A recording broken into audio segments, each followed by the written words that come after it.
Hi everyone, welcome back to our channel. Today in this video, we are going to see how to fix Bambu Lab A1 screen frozen, force restart and recovery steps.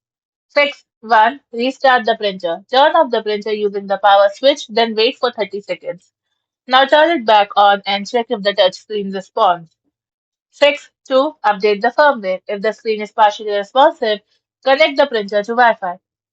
Now open the Bamboo Handy app and check for and install the latest firmware update, then restart the printer after the update.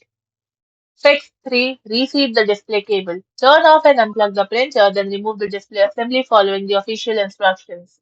Now disconnect and firmly reconnect the display cable and reassemble the screen and power the printer back on. Fix 4. Check the micro SD card. Power off the printer, then remove the micro SD card and turn the printer back on without the card. If the screen works normally, back up your files and format or replace the microSD before using it again.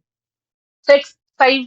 Factory reset. If the screen still responds, open settings on the touch screen, then go to General. Now select Restore Factory Settings and confirm the reset and allow the printer to reboot. Thank you for watching, and for more such informative videos, do like, share and subscribe to our channel.